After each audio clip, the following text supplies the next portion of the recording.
Reaction कैसे होता है मेटल्स एंड नॉन मेटल्स के अंदर? पहली बात बता रहे हैं, reactivity of elements depend only on field valence shells. तो किसी का भी रिएक्टिविटी है, एलिमेंट्स कोई भी एलिमेंट्स हो, उसका जो रिएक्टिविटी जो है उनके वैलेंस सेल पे कितना फील्ड हुआ है उसके हिसाब से बताया जाता है कि कौन कितना रिएक्टिव होगा। ठीक है। तो दूसरी बात बता रहे थे, atoms of metals can be lose electrons from valence shells to form cations. जब भी कभी मेटल्स होगा, हमेशा मेटल की बात करते हो, वो कभी भी लूज ही करेगा इलेक्ट्रॉन्स। लूज करने के बाद क्या करेगा, वो एक पॉजिटिव आयन बनाएगा, पॉजिटिव आयन। ठीक है। हमेशा एटम्स ऑफ मेटल्स, मेटल्स के जो कोई भी एटम्स होंगे वो पॉजिटिव आयन बनाएंगे। उसी तरह से एटम्स ऑफ नॉन मेटल्स की बात करते हैं, वो इलेक्ट्रॉन को गेन करता है। इलेक्ट्रॉन को गेन करने के बाद क्या करेगा, वो नेगेटिव आयन बनाएगा। जो भी देने की कोशिश करता है वो पॉजिटिव आयन बनाता है, जो लेने की कोशिश करता है नेगेटिव आयन बनाता है। ठीक है। उसी तरह से opposite charge ion attract each other and are held by strong electrostatic force of attraction forming ionic compound. कहता है आयनिक कंपाउंड होता क्या, जब भी ऑपोजिट चार्ज एक दूसरे से रिएक्ट करता है तो ये दोनों एक दूसरे से इतना हेल्ड करता है, मतलब पकड़े हुए होता है, जकड़े हुआ होता है, जिसकी वजह से ये दोनों के बीच में एक फोर्स आ जाता है। एक फोर्स का नाम क्या रख देते हो, इलेक्ट्रोस्टैटिक फोर्स, जो इलेक्ट्रॉन के द्वारा होता है। प्लस और माइनस जो जुड़ता है, दोनों एक दूसरे से काफी ज्यादा मात्रा में कोशिश करता है कि एक दूसरे को जोड़ कर रखें। जोड़ने के बाद क्या बनाता है, वो आयनिक कंपाउंड बनाता है। आयनिक कंपाउंड बनाने के बाद क्या करता है वो, जैसे कि MgCl2 है, वो कैसे कैसे बन जाता है। तो आयनिक कंपाउंड में अगर मैग्नीशियम की बात करते हो तो इसमें क्या होता है कि पहले ऑर्बिट की बात करते हो, पहले ऑर्बिट में 2 इलेक्ट्रॉन होता है, दूसरे ऑर्बिट में 8 इलेक्ट्रॉन, तीसरे ऑर्बिट में 2 इलेक्ट्रॉन। KLM वाला तो पढ़ चुके होंगे। अगर नहीं समझ में आ रहा हो तो आप पीछे बेसिक क्लास को देख सकते हो। बेसिक क्लास के अंदर हमने इसको पूरा कंप्लीटली समझा के दिखाया है और आसानी से समझ में आ जाएगा, कोई दिक्कत नहीं होगा इसके अंदर कैसे आयनिक कंपाउंड बनता है। ठीक है। बेसिक क्लास को एक बार देख लें, क्योंकि बहुत अच्छी तरीके से एग्जाम्पल के तौर पर इसको समझाया। अगर इसमें भी समझ में नहीं आए तो फिर भी आप कमेंट कर सकते हो। ठीक है। लेकिन हमको उम्मीद है कि तुमको समझ में आएगा उसके अंदर। ठीक है। अब आता है कि मैग्नीशियम की बात करते हो तो ये कितना नंबर पे आता है, 12 नंबर पे आता है। जब 12 नंबर पे आएगा तो पहले ऑर्बिट में क्या करोगे, के ऑर्बिट में, जिसका पहला घर है, जिसके अंदर क्या करते हो, 2 इलेक्ट्रॉन को डालते हो। दूसरे घर में क्या करते हो, 8 इलेक्ट्रॉन को डालते हो। तीसरे घर में क्या करते हो, 2 इलेक्ट्रॉन को डालते हो। 2 8 10 2 12 हो जाता है। 12 इसका क्या है, ये क्या कहते हैं, एटॉमिक नंबर। उसी तरह क्लोरीन की बात करते हैं, जस्ट नीचे देखते हैं। तो ये क्या करता है कि पहले घर में 2 रखता है, दूसरे घर में 8, क्योंकि क्लोरीन 17 नंबर पे आता है। और तीसरा में क्या करता है, ये 8 2 10 7 17 बना लेता है। तो इनके पास कुछ ना कुछ जरूरी है कि अपना घर को कंप्लीट करे। यानी ये जो मैग्नीशियम की बात करते हो, ऊपर वाले की बात करते हो, इनके पास जो 2 इलेक्ट्रॉन होता है, ये क्या करता है कि सोचता है कि हम किसी को नहीं दे सकते, नहीं किसी से ले सकते। ये क्या कहते हैं, नहीं किसी से ले सकते, क्योंकि हमारे लास्ट घर में 8 की कैपेसिटी है।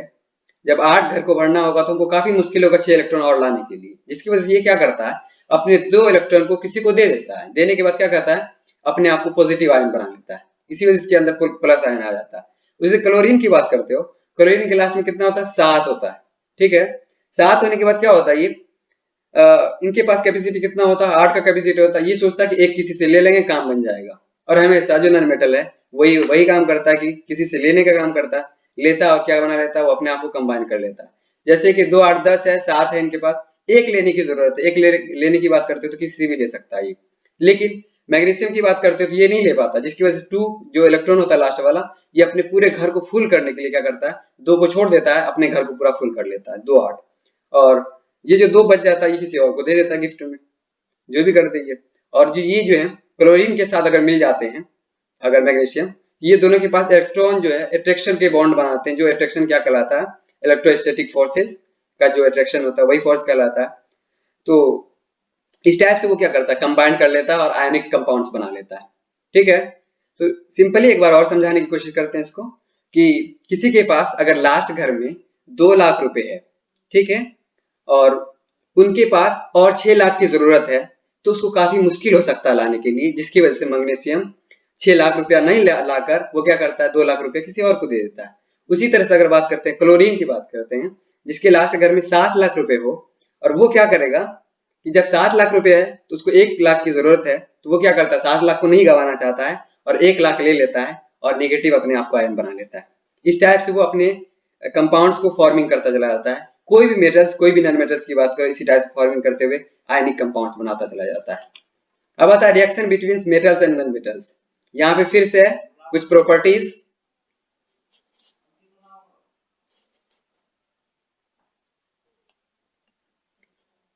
अब आता है reaction between metals and non metals. इसके अंदर अगर बात करते हो तो प्रॉपर्टीज ऑफ आयनिक कंपाउंड्स को जानते हैं। क्या होता है आयनिक कंपाउंड्स के प्रॉपर्टीज? ज्यादातर आयनिक कंपाउंड जो होते हैं वो सॉलिड होते हैं। पहली बात सॉलिड, दूसरी बात ब्रिटल, ठीक है। और तीसरा जो पॉइंट्स है ये high melting point and boiling point होता है इसका। इसका जो मेल्टिंग पॉइंट, इसको जो अगर हम पिघालना चाहते हो तो काफी हाई एनर्जी लगाना पड़ेगा और बॉइलिंग पॉइंट भी काफी हाई हो जाता है, जिसकी वजह से इसके अंदर काफी मोर एनर्जी का इस्तेमाल करना पड़ेगा ताकि क्या कर सको, ज्यादा से ज्यादा एनर्जी इस्तेमाल करना पड़ेगा, ज्यादा से ज्यादा आपको गर्म करना पड़ेगा ताकि क्या कर सके, ये पिघल सके, ठीक है। तो इसके जो बॉइलिंग पॉइंट और मेल्टिंग पॉइंट जो है हाई क्यों हुए? क्योंकि इनके अंदर जो है कंपाउंड जो बना रहा है ये आयनिक कंपाउंड बना रहा है प्लस और माइनस वाला, पॉजिटिव और निगेटिव। जब प्लस और माइनस वाला दोनों एक दूसरे से जुड़ता है तो काफी हाई फोर्स के साथ जुड़ता है, जिसको आप इलेक्ट्रोस्टैटिक फोर्स कहते हो, ठीक है। और इसको क्या कहते हैं, इसको जो ब्रेक करने के लिए आप, ठीक है, काफी एनर्जी डालना पड़ेगा, जिसकी वजह से ये आयनिक कंपाउंड को क्या करना पड़ेगा, किसी भी अगर वाटर के अंदर सोल्यूबल करो या केरोसिन के अंदर सोल्यूबल करो, उसके अंदर अगर ये करना चाहते हो कि हम इसको ब्रेक करना चाहें तो एनर्जी का काफी से काफी इस्तेमाल करेगा। Ionic attraction soluble in water and insoluble in kerosene, petrol. लेकिन आयनिक कंपाउंड जो है, ठीक है, ये ज्यादातर जो होता है पानी के अंदर सोल्यूबल हो जाता है और इनसोल्यूबल इन केरोसिन हो जाता है। यहाँ पे आयनिक अट्रैक्शन नहीं होना चाहिए, आयनिक कंपाउंड्स होना चाहिए, ठीक है। तो ये ज्यादातर पानी से क्या होगा, सोल्यूबल हो जाएगा और इनसोल्यूबल इन केरोसिन हो जाएगा और पेट्रोल के अंदर, मतलब ये पानी के साथ मिल जाएगा, घुल जाएगा, लेकिन केरोसिन और पेट्रोल के साथ नहीं मिलने वाला है, नहीं घुलने वाला है आयनिक कंपाउंड्स। ये है, ये एक ऐसा सॉल्यूशन है जब मोल्टिंग स्टेट में रहता है या ये क्या कहते हैं सॉल्यूशन स्टेट में रहता है, जब ये किसी पानी के साथ मिला हुआ रहेगा तो क्या करेगा, कंडक्ट करेगा इलेक्ट्रिसिटी को, ठीक है। और मोल्टेन स्टेट रहेगा तो भी क्या कर लेगा, ये कंडक्ट कर लेगा। जब पिघला हुआ स्टेट में रहेगा तो भी कंडक्ट करेगा और सॉल्यूशन के स्टेट में रहेगा तो भी कंडक्ट करेगा, लेकिन जब ये सॉलिड स्टेट में रहेगा तो कम मात्रा की कंडक्ट करेगा। अब आता है अक्रेंस ऑफ मेटल्स। आखिर मेटल्स कहाँ कहाँ पाया जा सकता है? पहली बात है मिनरल्स किसे कहते हैं, elements of compounds occurs naturally are minerals. जो भी एलिमेंट्स है वो कुदरती रूप से मौजूद है, आपके वातावरण में कुछ भी मौजूद है उसको क्या कर सकते हो, मिनरल्स कह सकते हो। इसके अंदर बहुत सारा कंपाउंड्स मिला होगा, जैसे कि आपकी बात कर रहे हैं तो अगर कहीं पे लोहा मिल रहा है तो वहां पे मिट्टी वगैरह कुछ मिक्सअप होगा, उसी को मिनरल्स कह सकते हो। आपके एरिया में मौजूद है, आप देखने की कोशिश करो या आप एक इसकी इस्तेमाल करो, क्या कहते हैं चुंबक का इस्तेमाल करो, मैग्नेट का इस्तेमाल करो, तो क्या हो जाएगा, आसानी से आपको मिल सकता है कि कहाँ कहाँ पे एलिमेंट्स मौजूद है। अब और की बात करते हैं, और किसे कहते हैं, minerals from which minerals can be profitably extracted in ore, for example sulphide ore, oxide ore, carbonate ore, ठीक है। वो मिनरल्स जिसके अंदर ज्यादा से ज्यादा मात्रा में क्या मौजूद होगा, आपका मेटल्स या नॉन मेटल्स कुछ भी हो, ज्यादा से ज्यादा मात्रा में मौजूद होगा, जो आपको अगर उससे बाहर निकालते हैं, उस ओर से बाहर निकालते हैं तो क्या हो जाएगा, प्रॉफिट होगा, ज्यादा से ज्यादा आपको ये मिल सकता है, और मिल सकता है, मतलब कि कोई भी ऑक्साइड वगैरह से कुछ भी, मतलब कि मेटल्स या नॉन मेटल्स मिल सकता है, उसी को हम और कहते हैं। सिंपल के तौर पे अगर आपके घर पे 4 केजी बालू हो, यानी रेत हो, 4 केजी बालू की बात करते हैं, और उसी बालू के अंदर 100 ग्राम लोहा हो, ठीक है, तो क्या आप उसके अंदर से निकालने की कोशिश करेंगे कि बहुत अच्छा चीज है, एक्सट्रैक्ट करते हैं, इसको निकालने की कोशिश करते हैं इस बालू से। लेकिन इसमें क्या होगा कि ज्यादातर मात्रा में क्या होगा कि बालू होगा तो उसकी ज्यादा मात्रा में क्या होगा, लोहा होगा। इससे क्या कर सकते हो, आप आसानी से निकाल सकते हो और इसमें प्रॉफिट भी होगा। अगर बालू से आप वही छोटे से कण को 100 ग्राम लोहा को निकालने की कोशिश करते हो तो क्या होगा कि आपको ज्यादा पैसा भी लग जाएगा, लेकिन उसको निकालने से कोई फायदा भी नहीं होगा, जिसकी वजह से वो आपके लिए वो और जो बेकार होता है, वो और जो बेहतर होगा, जिसके अंदर क्या होगा कि ज्यादा मात्रा में आपका कोई भी चीज एलिमेंट्स मौजूद होगा, कम से कम मात्रा में कोई अदर चीज मौजूद होगा, तो उसको कह सकते हो और। तो यहाँ पे हमने एग्जाम्पल के तौर पे लिया है सल्फाइड और, अगर रहा सल्फाइड के साथ कोई भी चीज मिला हुआ रहा, ऑक्साइड के साथ कोई भी चीज मिला हुआ रहा, कार्बोनेट के साथ कुछ भी मिला हुआ रहा, तो उसको आसानी से निकाल सकते हो। जैसे गोल्ड, प्लेटिनम, सिल्वर और copper generally occur in free state. Gold की बात करते हैं, सोना की बात करते हैं, प्लेटिनम की बात करते हैं, सिल्वर की बात करते हैं और कॉपर की बात करते हैं। ये चारों चीज जो होता है हमेशा फ्री स्टेट में मौजूद रहेगा, इसके साथ कोई ऑक्साइड मिला हुआ नहीं रहेगा। आराम से जहां से भी निकालना चाहते हो वहां पे उसी टाइप से धरा हुआ रहेगा, अब उठाओ और इस्तेमाल करो। But copper and silver also occur in sulphide and oxide ore. जो कॉपर की बात करते हैं, सिल्वर की बात करते हैं, ये कभी कभी क्या होता है सल्फाइड में भी मौजूद होता है और ऑक्साइड में भी मौजूद होता है। गोल्ड प्लेटिनम की बात करते हो, सिल्वर की बात करते हो, कॉपर की बात करते हो, ज्यादातर ये फ्री स्टेट में मौजूद होता है। लेकिन कॉपर और सिल्वर की बात करते हो, ये कभी कभी क्या होगा कि सल्फाइड में मिला हुआ रहेगा और ऑक्साइड में भी मिला हुआ रहेगा, इसकी ओर में मिला हुआ रहेगा। मेटल ऑफ मीडियम रिएक्टिविटी, कुछ मेटल्स जो मीडियम रिएक्टिविटी जैसे जिंक है, फेरस है, प्लम्बम ईटीसी, ये जो है ऑक्साइड के रूप में मौजूद होगा, सल्फाइड के रूप में मौजूद होगा और कार्बोनेट के रूप में मौजूद होगा। जैसे जिंक की बात करते हो, फेरस की बात करते हो, प्लम्बम की बात करते हो, ये इसकी पहली बात है कि मीडियम रिएक्टिविटी है और ये हमेशा क्या चीज में मौजूद होगा, ऑक्साइड के रूप में, सल्फाइड के रूप में और कार्बोनेट के रूप में, जिसका मीडियम रहेगा। और जिसका मेटल जो भी मेटल है जिसके अंदर हाई रिएक्टिविटी होगा, मतलब जिसके अंदर सबसे ज्यादा रिएक्शन करने की प्रवृत्ति होगी, वो जो है कंबाइंड स्टेट में मौजूद होगा, आर वेरी रिएक्टिव एंड दस found in combined state. Combine का मतलब क्या होता है, जैसे कि पोटासियम है किसी और से मिला होगा, किसी और नॉन मेटल से मिला होगा, सोडियम है क्लोरीन से मिला हुआ होगा, कैल्शियम ऑक्साइड से मिला हुआ होगा, दो चीज तीन चीज इस टाइप करके क्या हो जाएगा, कंबाइन करके मिला हुआ रहेगा। इस टाइप से अकरेंस होता है, मतलब पाया जाता है हमारे लाइफ के अंदर, और आप इसको ढूंढ सकते हो कहीं पर भी। और अकरेंस ऑफ मेटल्स की बात करते हैं तो इसके अंदर गैंग की बात करते हैं, उसके बाद मेटलर्जी की बात करते हैं। गैंग किसे कह सकते हो, और are naturally found in mixed impurities like soil sand etc called gangue. Gangue किसे कह सकते हो, वो और कोई भी और, सल्फाइड और हो या कोई भी और, जिसके अंदर क्या मिक्स रहेगा, मिट्टी में मिला हुआ रहेगा, सैंड मिला हुआ रहेगा, ये सबको क्या कह सकते हो, गैंग। गैंग कहते हैं किसको, जिसके अंदर आलतू फालतू सब चीज मिला हुआ रहता है, ठीक है, जो भी है जिसको पसंद नहीं करते वो भी मिला होता है। जैसे कि आपके शहर में गैंग भी बनता है, जिस गैंग की बात करते हो उसके अंदर क्या होता है, सारा का सारा इंसान जो होता है, जैसे लड़कों के ग्रुप की बात करते हो जिसको गैंग कहते हो, उसके अंदर क्या होता है, कुछ जुआड़ी होता है, कुछ होता है, कुछ मतलब कि उनके साथ कोई लक्षण नहीं होता है, कोई सिगरेट फूकता है, कोई कुछ करता है, तो ये सब की जो आदत होती है उसको गैंग कहते हैं। मतलब जो बेकार चीज होते हैं वो कहीं और पड़े हुए होते हैं और उसका इस्तेमाल होता है, वो इस्तेमाल क्या चीज में होता है कि वो बेकार बेकार चीज एक जगह जमा हो जाते हैं, जिसकी वजह से वो बेकार फैलाता है, उसी को गैंग कहते हैं। और इस टाइप से हर जगह गैंग चलता रहता है, तो जानते होंगे लड़के गैंग के बारे में। This gang is removed from the old, इस गैंग को क्या किया जाता है, अच्छी अच्छी चीज से अलग किया जाता है। तो जहां पर भी गैंग होगा, जहां पे भी गैंग होगा, उसमें जो अगर अच्छे आदमी आ जाते हैं बीच में, तो उसको क्या क्या कहा जाता है, भाई तुम इससे साइड हो जाओ। अगर इससे साइड नहीं हुए तो क्या होगा, तुम भी बर्बाद हो जाओगे, तुम भी गैंग के शामिल हो जाओगे। इसी तरह से तुम्हारी भी लाइफ होगी सॉइल की तरह, और क्या कहते हैं मिट्टी की तरह और बालू की तरह आपका बिहेव होगा। तो गैंग उसी को कहते हैं जिसके अंदर से बहुत ही अच्छी चीज भी हो, उस अच्छी चीज को क्या कहता है, उस गैंग से निकाला जाता है, ठीक है। तो गैंग वो चीज होगा जिसके अंदर मिट्टी और बालू वगैरह मिला, बेकार बेकार फालतू फालतू चीज मिला हुआ होगा, उसको गैंग कहेंगे। मेटलर्जी की बात करते हैं, stepwise process obtaining metal from its ore enrichment of air. अगर बोलते हैं मेटलर्जी किसे कहते हैं, मेटलर्जी का डायरेक्ट मीनिंग आएगा, हम किसी भी चीज को, मतलब किसी भी मेटल को अगर रिफाइन करने की कोशिश करते हैं या आप निकालने की कोशिश करते हैं किसी भी मतलब ओर से, उसी को हम मेटलर्जी कहते हैं। मतलब कि किसी भी सब्सटेंस को या किसी भी धातु या धातु को आप अगर निकालने की कोशिश करते हैं कि ये अच्छी चीज है, इसमें से निकाल रहे हैं, इसके अंदर से कौन कौन स्टेप हम लेना पड़ेगा, कौन सा स्टेप लेंगे, उसी को हम मेटलर्जी कहते हैं। मेटलर्जी के अंदर जानते हैं कौन कौन स्टेप लेते हैं। पहला स्टेप लेते हैं metal from its ore, enrichment of ore, obtaining metal from enriched ore, और refining of impure metal to obtain pure metals. पहली बात है मेटल्स को ओर से निकालते हैं, इनरिचमेंट ऑफ ओर कहते हैं, उसके बाद ऑब्टेन करते हैं उसके अंदर से।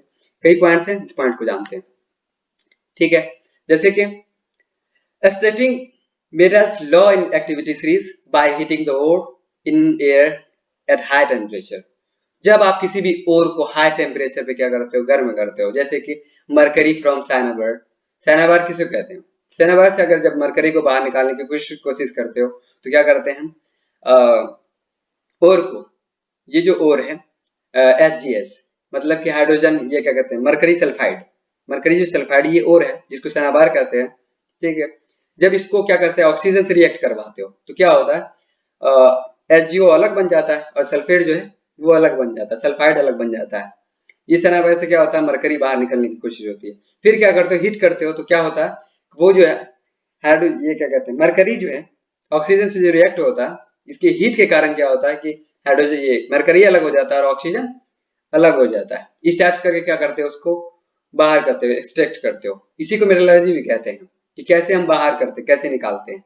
पहली बात, अगर क्या कहते हैं, सिनाबार रहा, सिनाबार इसी को कहते हैं, मरकरी सल्फाइड को, HgS को सिनाबार कहते हैं। अगर कोई भी पूछा कि सिनाबार का क्या होगा फॉर्मूला, तो HgS बता देंगे आप, ठीक है।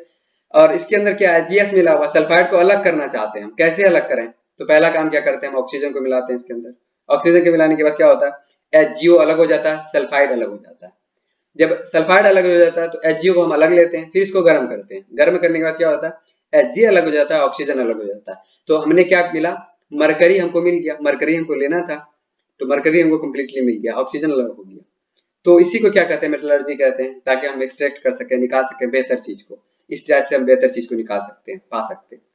उसी तरह से कॉपर परम कॉपर सल्फाइड, कॉपर सल्फाइड है, उसको भी ऑक्सीजन से रिएक्ट करवाते क्या बन जाएगा, कॉपरिक ऑक्साइड बन जाता है, और सल्फाइड अलग हो जाता है। फिर क्या करते हैं, कॉपर ऑक्साइड को क्या करते हैं, फिर गर्म करते हैं। गर्म करने के बाद क्या बन जाएगा, कॉपर अलग बन जाएगा, सल्फाइड अलग बन जाएगा। कॉपर को जब ऑक्सीजन से रिएक्ट करवाते हैं तो क्या बन जाएगा, कॉपर अलग बन जाएगा और कॉपर सल्फाइड अलग बन जाएगा। इस टाइप से रिएक्ट करवा के हम क्या करते हैं, कॉपर सल्फाइड को निकाल लेते हैं, ठीक। अब आता है extracting metals in middle of reactivity series.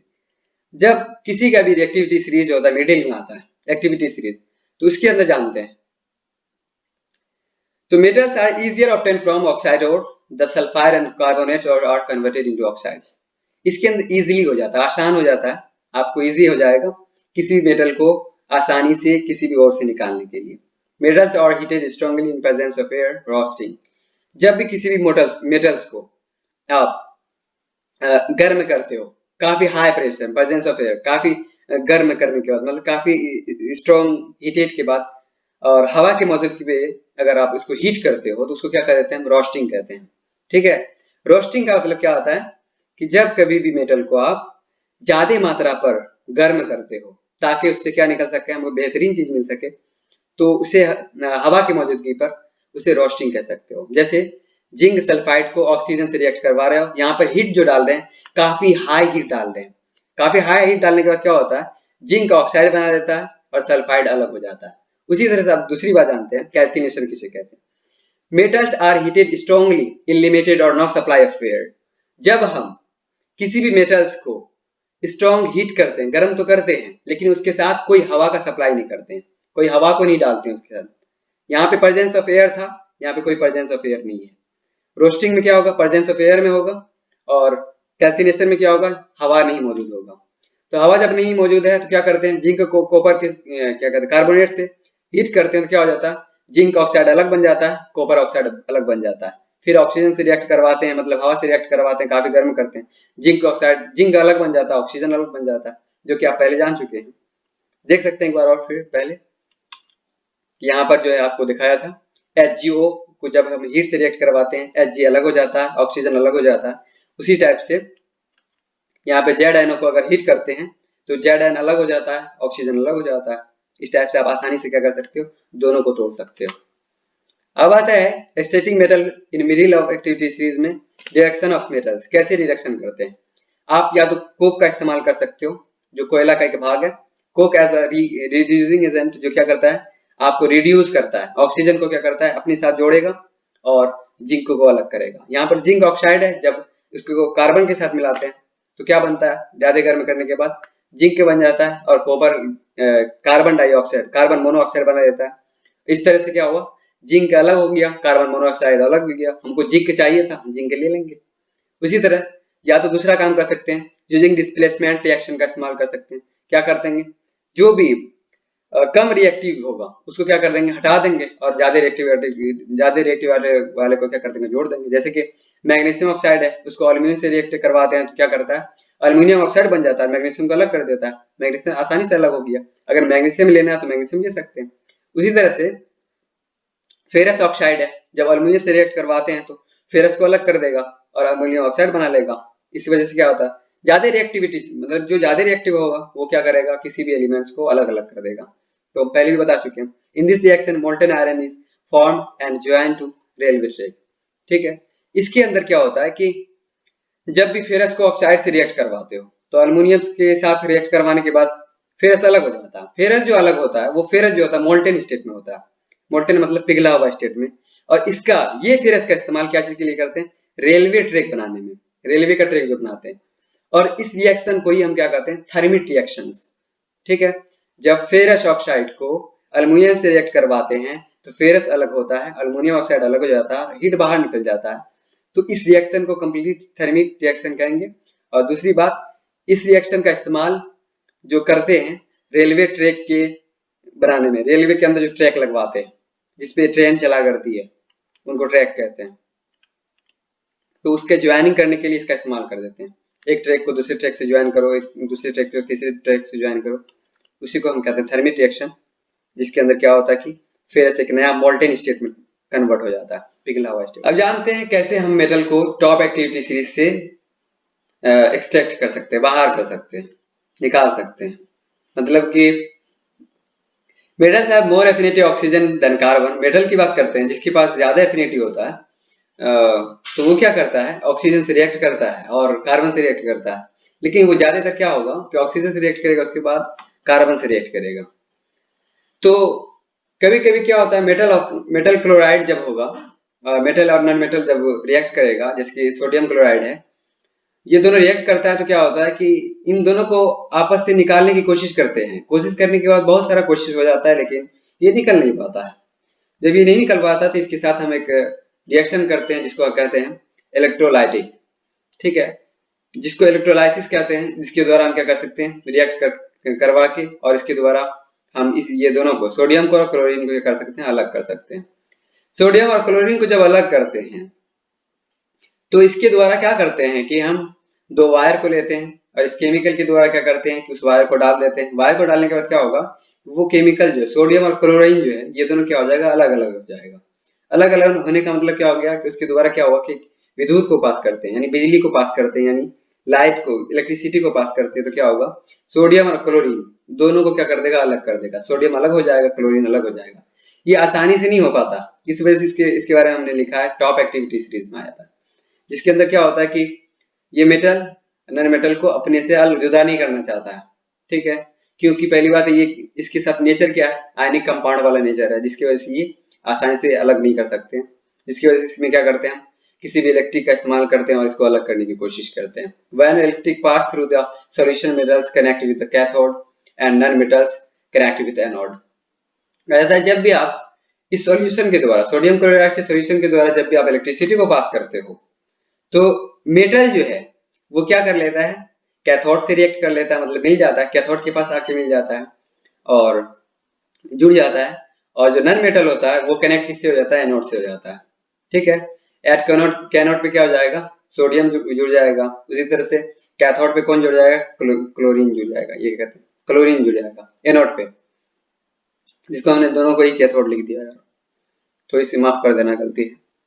ठीक है, अब आता है रिफाइनिंग ऑफ मेटल्स, कैसे रिफाइन कर सकते हैं। ठीक है, impurities removal from the metals by the process of electrolytic refining। जब आप किसी भी impurities को बाहर करते हो, ठीक है, इससे मेटल से, तो उस रिफाइनिंग को क्या कर देते हैं हम? इलेक्ट्रिक के द्वारा रिफाइनिंग करते हो, साफ करने की कोशिश करते हो, तो उसको हम कह देते हैं इलेक्ट्रोलाइटिक रिफाइनिंग।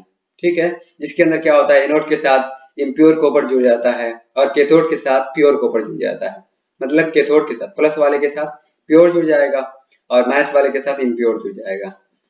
तो ये भी क्या करते हैं, इस प्रोसेस को इस वजह से किया जाता है ताकि क्या कर सकें हम, प्योर चीज को ले सकें और इम्प्योर चीज को साइड कर सकें। जैसे कि अगर कोई भी हमको प्योर चीज मिल गया, कॉपर मिला हुआ है, कॉपर प्योर चीज मिल गया है, लेकिन वो कंप्लीटली प्योर नहीं है। जब प्योर नहीं है तो उसके साथ क्या करेंगे हम, फिर से रिएक्शन करवाएंगे उसका, फिर से रिएक्शन करवाएंगे, फिर इलेक्ट्रिक पास करवाएंगे। क्या हो जाएगा, जो सबसे बेकार होगा वो जो है एनोड की तरफ चला जाएगा, जो बेकार होगा सबसे बेकार, और जो अच्छा होगा सबसे बेहतरीन होगा, प्योर वाला होगा कॉपर, वो कैथोड की तरफ चला जाएगा, मतलब पॉजिटिव की तरफ।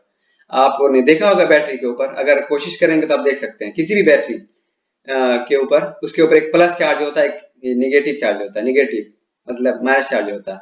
प्लस चार्ज को देखेंगे तो प्लस के चार्ज की तरफ क्या होगा, प्योर चीज जाके जुड़ जाएगा, और जहां पे नेगेटिव होगा उसकी तरफ क्या हो जाएगा, बेकार चीज जुड़ जाएगा। एनोड और कैथोड जो होता है बैटरी के पोल को कहते हैं। बैटरी के ऊपर पोल होता है ब्लैक ब्लैक कलर का, जो ग्रेफाइट जैसा दिखता है, काला काला दिखता है, उसी को कहते हैं। एक का नाम एनोड होता है, एक का नाम कैथोड होता है।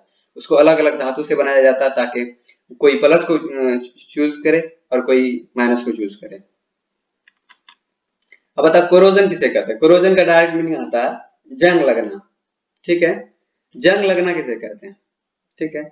कभी भी मेटल के अंदर जो अटैक करेगा हमारे लाइक, मतलब कि मॉइस्चर से या एसिड से रिएक्ट करेगा, कोई भी मेटल रिएक्शन कर जाएगा। यानी कोई भी धातु जब पानी से, ये पानी जो हवा में उड़ती रहती है, उस हवा से अगर रिएक्ट करता है या एसिड से रिएक्ट करता है तो उसके साथ क्या हो जाता है, वही कोरोजन वाला मामला हो जाता है, मतलब उसके अंदर जंग लग जाएगा।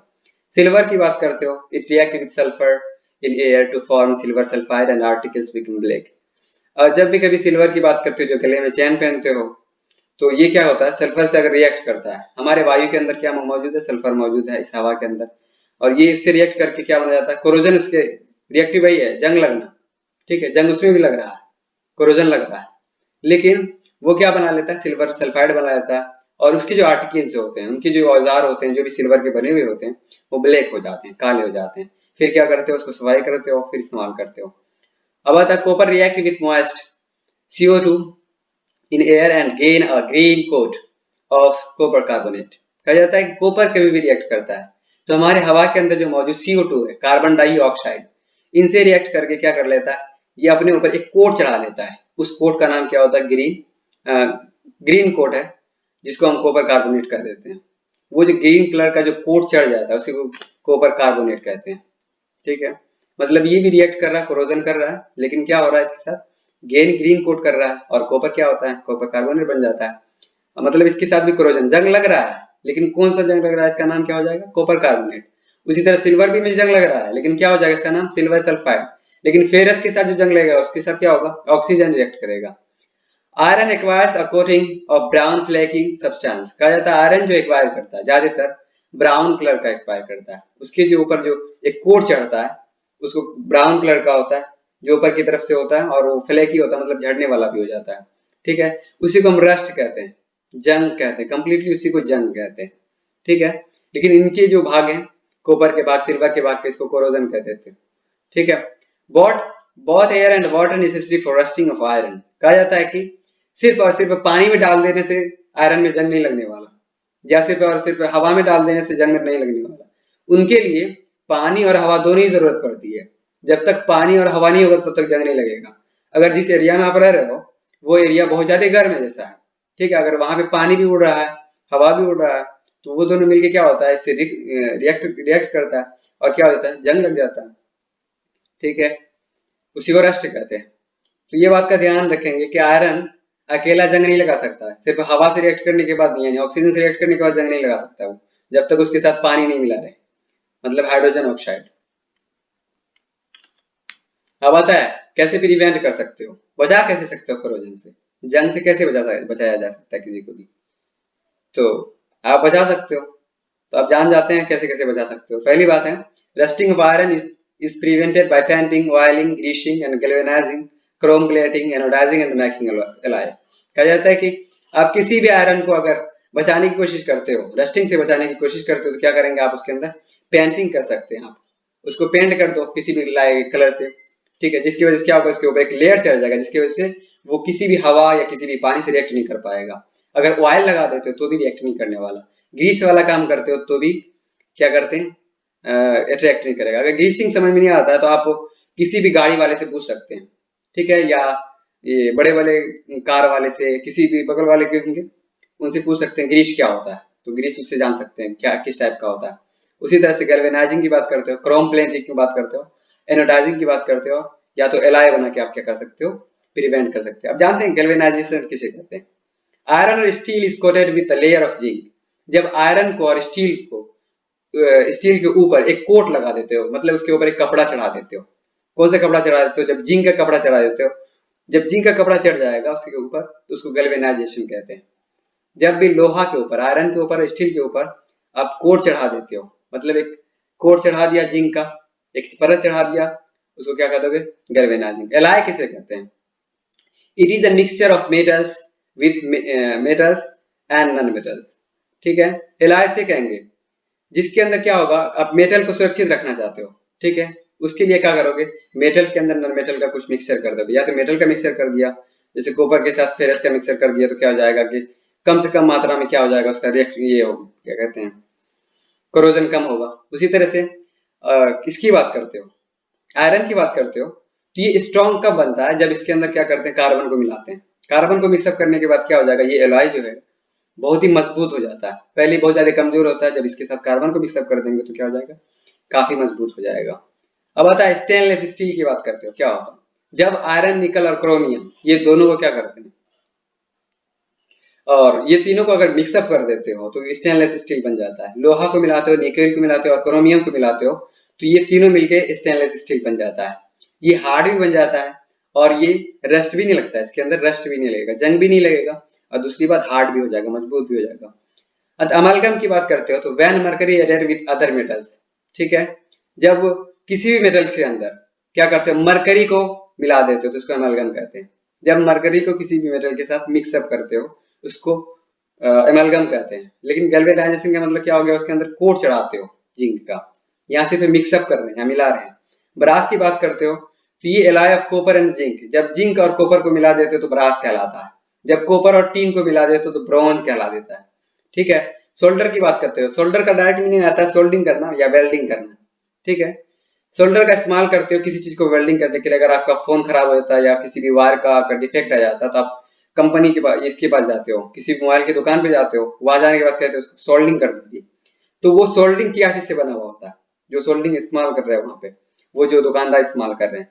तो alloy of lead and teen, इसके अंदर क्या करता है, लीड और टीन दोनों को मिक्सअप करता है लो मेल्टिंग पॉइंट में, और क्या करता है, उसको वेल्डिंग के लिए इस्तेमाल करता है। जैसे इलेक्ट्रिक वायर का जो जो भी चीज आता है उसको क्या करता है, वेल्डिंग करके आपको दे देता है। तो सोल्डर का इस्तेमाल किया जाता है आपके मोबाइल फोन के अंदर, कभी भी कोई वायर खराब हो जाए तो उसके अंदर क्या करेगा, वेल्डिंग का काम करेगा।